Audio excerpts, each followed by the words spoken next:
வாழ்வில் வார்த்தை ஊழியங்கள் வழங்கும் இன்றைக்கான இறை வார்த்தை.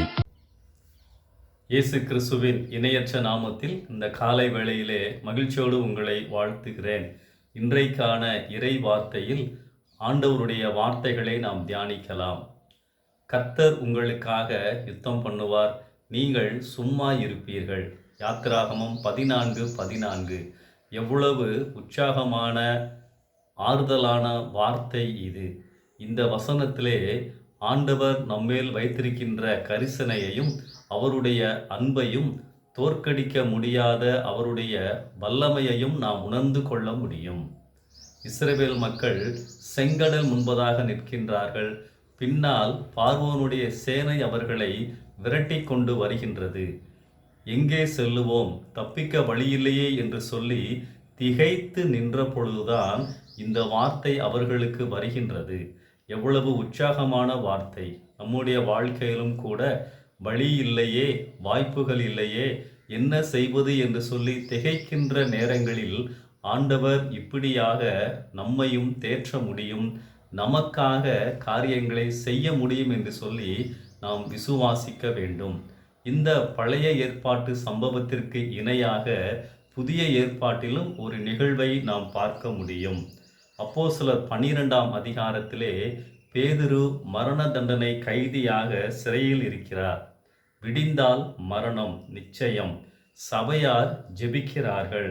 பேதுருவோ தன்னை ஆண்டவரிடம் ஒப்படைத்து விட்டு நிம்மதியாக உறங்கிக் கொண்டிருக்கின்றார். பலமான காவல்.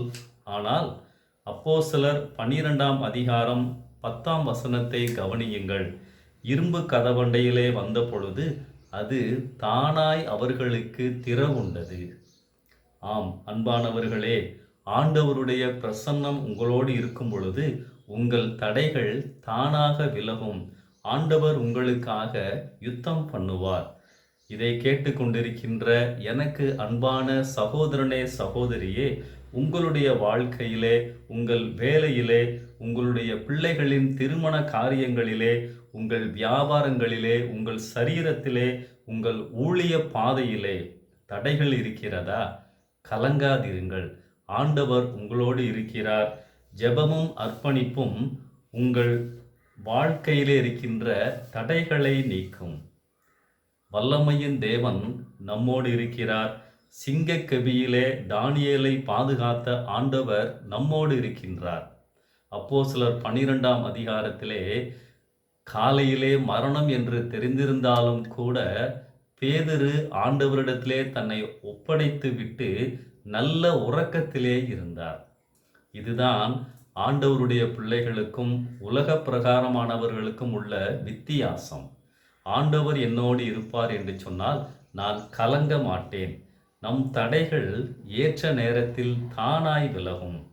மீகா 2ஆம் அதிகாரம் 13ஆம் வசனத்தின்படி தடைகளை நீக்கி போடுகிறவர் நம் முன்னே நடந்து போகிறார்.